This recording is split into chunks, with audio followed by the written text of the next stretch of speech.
How about that? God bless you, man of God. Here is our esteemed panel that we're going to hear from tonight. We're going to let, since the Reverend just introduced himself, let's let him start with responding to that question, and then let's bring on that. Thank you so much, Reverend. We appreciate you. God bless you. That's so long. That's all right. That's all right. I'll be the sacrificial lamb tonight. That's fine. Amen. It's a pleasure to be here. And I think it starts with us mobilizing our congregations and the people that we lead to let them know that this is not just a leadership issue, but this is a pew issue as well. In our preaching and teaching from a Christian standpoint, empowering people to understand that as Christians, we're called to love everyone. Whether we have theological differences, whether we disagree with someone's lifestyle, if we disagree with someone's ideology, we still love them for a very simple reason. Because the Bible says that God demonstrated his love for us, that while we were yet sinners, Christ died for us. How dare anybody discriminate against, harm, hurt, abuse, put down, or try to kill anybody that God loved enough to die for? It doesn't matter what their religion is. It doesn't matter what their gender is. It doesn't matter what their lifestyle is. God loves all of God's creation, and it is important for us as faith leaders to come together on that basis, that we can put aside our theological differences and unite against and unite together for justice. Because as a Christian preacher, it's a lot easier for me to evangelize somebody that's alive than somebody who's dead. Thank you. Thank you, Reverend. You don't have to, but I would like to encourage you to at least give some input on the questions. We only have 4, and we don't have a lot of time, but we'd like to at least hear the different perspectives. Okay, I'll jump in. Surely want to applaud the comments from the Commissioner, and I was excited coming in and just sensing this gathering. We surely want to apologize and say to our Jewish brothers and sisters, it seems as if there's been an increase in anti-Semitic actions, and we want to take ownership. As faith leaders, I believe that events like these, the sad thing I believe, is that too often we come together after the act has taken place. We come together after there's been an attack. I spent some years serving in Canada, and what we did was we built an ecumenical faith group. So we had those representatives from the Jewish, the Muslim, the Sikh, the Christian community. The idea was we came together, not when there was a violent action, but we came together to build awareness and relationships. And many times what happens, if we don't have the relationship, then we feel somewhat isolated. So so the Jews are left to defend themselves, or the Muslims. The idea is, I believe, as faith leaders, we take responsibility for what happens in our community. And we say any attack against any person, regardless of their faith, their lifestyle, or their ethnicity, is unacceptable. Absolutely. So I applaud the Commissioner and the invitation to come. And I hope that when this event is over, there's a follow-up. So on a local basis, since these attacks have been happening in our community, I've actually initiated dialogue with our youth and looking forward to a cross dialogue with our minority youths and our Jewish youth as well, to have dialogue about our faith. What's different? The truth is, once we get to understand each other, then there's a greater appreciation and respect. Cross the street, literally that. I'm Rabbi Mira Rivera. I am one of the rabbis of Romemu. Rabbi, I don't know if your mic is on. Do you have to push a button or something? Okay, very low. So I'm Rabbi Mira Rivera. I'm one of the rabbis at the congregation Romemu, and our senior rabbi is Rabbi David Ingber. Crossing the street. Okay? I say this because I say to cross the street because I went to school at the Jewish Theological Seminary. And on the 6th floor, there's a photo of Abraham Joshua Heschel. Right? Who is Abraham Joshua Heschel? He was a rabbi who in the 50s, actually in the 40s, was saved from the Holocaust. He was saved amongst many other rabbis. And being single at that time, he was able to come to the United States. And eventually, he landed at the Jewish Theological Seminary, where I went to school. So every time I was at the JTS, every time I would go home, I would cross the street, make a diagonal for the 104. And I kept thinking how this is what he did. He crossed that street without most probably invitation from the Union Theological Seminary, made relationships, and eventually formed a relationship and a friendship with the Reverend Dr. Martin Luther King. So in Jewish circles, whenever we come to Martin Luther King weekend, we bring up Abraham Joshua Heschel. And I say to my colleagues, no, this is not Abraham Joshua Heschel week. But what I know that he taught us was to cross the street, and eventually we see him walking in Selma, Alabama, together. But that was how long ago? 70, 80 years. That's too long to keep that as our icon, as our example for crossing the street. Yes. And they say we have to make that history, and we have to do better. Thank you. Thank you. To address your issue, as you mentioned, and to speak more to the point of the support which ties in, I think one of the key elements that we have to begin to speak on, and this is something that has happened post 9/11 in the Islamic community, we have to speak to the moral injury and the fiber that has happened to people when we go through crisis. The moral injury pretty much says, I mean, we can go into a definition, but God was not in that. So how are we as God-fearing people supposed to deal with that?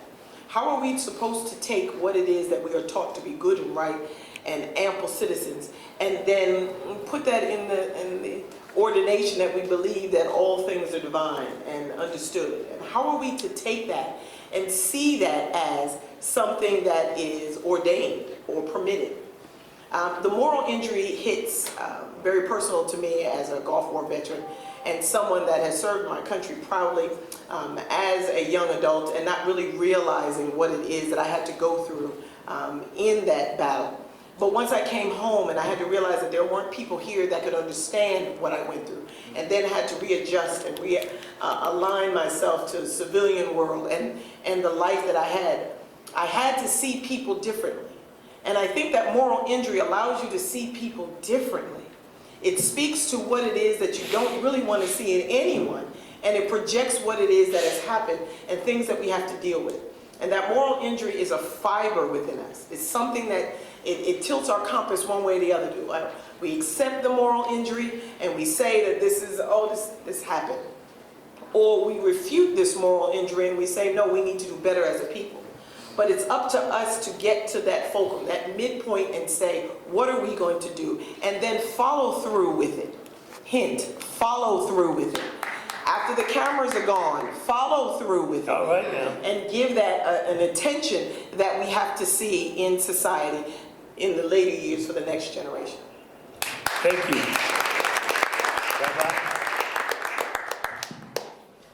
Thank you so much. Do you hear me? Thank you, Joe. My name is Father Ed Kane. I've been in Brooklyn. I was ordained in Holy Rosary where Jackie Gleason and Floyd Patterson were baptized. Now there's an interesting mix. You ever seen The Honeymooners on TV? That's Jackie Gleason. They named a place for him called a bus terminal after him. But in any case, I've been in Brooklyn a long, long time, working in black communities as well as white. Rabbi and I myself worked together for many, many years, and we were co-chaplains of Fraternal Order of Police and a lot of other things. One of the things that occurred to me as I was thinking about a few things of what I might say today is, came across a playbill. You know, those who've ever been to the theater have seen that. A lot of times they advertise shows on Broadway as longest running. Well, my dear brothers and sisters, the longest running case of bigotry in the history of humanity is about people like the gentleman standing next to me. When they were tearing down the temple in AD 70, people in Africa had kingdoms that the nice Europeans came across and blew up. And then there was the other groups, and down through history, we've seen this. Ferdinand and Isabella, for whatever their reasons, forced people to become Christians in name only, the Sephardic Jewish people. And then they sent good old Cristoforo Colombo off to the New World. St. Brennan, they say, had been there before. The Vikings definitely had been there before. And my people were there to welcome him. My great-grandmother was a Huron. And when we came to this country, one of the first cases of bigotry was enslavement of Native Americans. It was only later, when they found out that they were killing them all off with diseases, that they said, well, let's bring all these black people from Africa, we can kill them a little bit slower. And the prejudice goes on. Why? Money, aggrandizement, power. And when that system is removed, then you have peace. Like in the South, Jim Crow laws. And as a young soldier back in '66, I came off a bus in Augusta, Georgia, and I went into the guy who was the manager of the bus station and says, one of your water fountains is broken. He said, you're a Yankee, aren't you? I'm from New York, but I'm not from Connecticut. And he said, what's wrong? I said, well, one of the water fountains work, it's white, it's very nice, but the other one is not putting out colored water.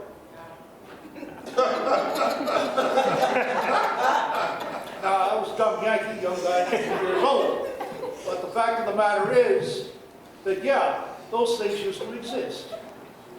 And in the minds of some people, still do. Well, we can't do brainwashing, scrub-a-dub-dub, but we can at least enforce laws to make and protect others. But that enforcement doesn't come with those nice young men and ladies in the back there in blue. It comes from the mind and the heart of each and every one of us. To put an end to prejudice and hate. Are they different? Are they scary? It means you have to go out of your box and reach out and get to know people. In the military, I spent 42 years in the military, a retired officer. One of the things that was a great shock for the boys from Alabama was that they had to sit in the same tent. And a lot of times after a while, when we got to Vietnam and they were in the bad things and things were going on, they were gracious before God. You got a cup of water, they didn't care if Muhammad Ali, Martin Luther King, and St. Francis of Assisi drank out of that cup. They were going to be drinking out of that cup. But when they first came in the army, that wasn't going to happen. Slow but sure, if we reach out, things change. But at the same time, we must be willing to protect one another. The old expression, who's my brother, who's my sister? Hello, the dawn of creation, everybody was. I think mom and dad, Adam and Eve, are a little bit ticked off about what we've been doing with the family. Stop and think. You know, we hate, we want, we're greedy, we do all the bad things we can possibly do. And we don't want to change, but change is a difficult thing. Like the athlete getting muscles, we have to change, we have to get the attitude of being different. All I can say is, pray to the good Lord, and then don't stop at the prayer, but put your prayer in action in your communities, in your friends. And if you see a neighbor come into the neighborhood, especially if they're different from you, go on over and say hello. Don't be afraid. Make them part of you, and then slowly but surely, perhaps, not perfectly, there may be, when the Lord comes again and declares, sorry folks, I'm closing down this operation, to all those who are going to hell, those who go to heaven, whatever. But in between times, just maybe, we'll find some change. And we can stand before the Lord on Judgment Day and say, Lord, I'm not perfect. I didn't do everything right, but I did do this. I said hello. I cared for. I supported. I defended my brothers and sisters. Thank you. Now, I'm going to try to stick to the questions. I'm just going to modify it a little bit. I'd like to hear from the faith leaders what you're doing specifically. I mean, I heard the generalizations, I heard the wonderful words, and it all sounds good, but you know, I've been doing this work 30 years. I'm kind of like a person of action, so I need you to like give me something with some meat on it. I'd like to know from the faith leaders in the diversity of your communities, what specifically are you doing to address the many issues that we've been confronted with, but specifically hate, specifically bigotry, which we know can only be solved when people get to know each other. People can't get to know each other if they're not in proximity with each other. And they can't be in proximity with each other if we don't invite that to happen. So what I'd like to know, what specifically is being done? And anybody can start, what specifically are you doing to address that issue? Brother, if I may, Sister. one thing that we are actually raising in Jewish communities, and I would say modern, more liberal Jewish communities, is that the face of the Jew, of Jewish people, is more varied than what our media portrays it to be. Okay. We are all reeling. We are all hurting with the attacks on our communities. But some of our communities look like me. Some of the women I've met, for example, have told me they are Taino and Boricua and Jewish. Have you heard of that before? Some of our Jewish brothers and sisters are black. Black by way of Jamaica, black by way of North Carolina, black by way of, yes, a conversion sometime a long time ago, but also some by choice, but by birth. So when we ask for and when we welcome police protection, it comes at a price. It is welcome. Police protection in our Jewish communities is very welcome, but it also raises fear of people like me who come into Jewish spaces because we can be seen as other if we are not known.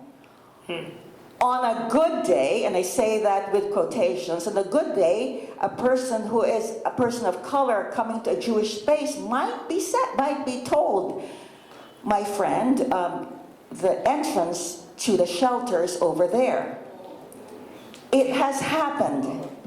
So what we are doing in Jewish communities, at least in some of the communities where I am, is we are educating ourselves with who the Jewish people are. We say that we are a product of many diasporas, not one diaspora. Thank you. Thank you. Thank you. Attracted to in the community, the Islamic community that I'm a part of, well, one of many. We don't have masjid homes. We go wherever we're closest to for prayer and advisement. But one of the things, and I'm going to date myself a little bit, so bear with me, we have begun to bring back the block Raising Our Children. Does anybody remember that? How many of you? Right. That's where there was in my community, in Brooklyn on 42nd, there was a woman named Mrs. White. And she had a custom-made pillow that sat in her windowsill. And I don't know how she framed this pillow, but it was a perfect fit for her to be able to lean out that window and watch all of us go and come throughout the day. And I remember she would ask questions like, aren't you Mrs. Johnson's grandbaby? Aren't you Mrs. Smith's granddaughter? And she would remember you based on the family from which you came from. And it was one thing in our community in the latter years that we forgot. We have forgotten how to be raised by our families in the community net. And one of the things that we are doing now is we're asking our children, as they're coming up, we don't ask them what they want to be when they grow up. We ask them what problem they want to solve in their community. And then we arm them with the tools, the techniques, and the talents that we have already vested in our community to educate them. So we're not relying on the school systems to fully educate them. We're relying on the elders to now give back. The elders in our community are living libraries. When they die, it's like a row of books have gone on up in flame. So we're making sure that our elders have a voice. They are sitting at our table. They are now saying what happened to us in this time is effective. It still works. We've just gotten away from it. So instead of saying I'm repping my hood and I'm repping my block, we're beginning to say things like, I am Mrs. Johnson's grandbaby. We're saying things like this again because we want to be remembered as a unified family in this community that had tenure, that had power, that had credence, and that lifted women. Because if you remember, women were the strongholds in the community. Let somebody die. I guarantee you there's a plethora of women that gathered around that family to feed them, to clothe them, to make sure that they were where they needed to be, and made sure the support was there. So the things that we're doing in our community now is we're bringing that back. As the girls used to say, we're bringing sexy back to this. So we're bringing it back in an attractive way that allows for the youth, starting from the millennials down, to be able to see this as an important thing, starting with themselves, understanding where they come from in their legacy.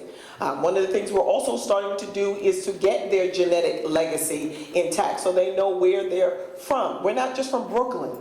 We may have been brought to Brooklyn, but we are from a land that is not of this land, and we need to remember and go back to that. And then we can build what it is that we are bringing out of that legacy here so that our children in the future will see that this legacy is strong and it's rooted in a contingency within ourselves as a community.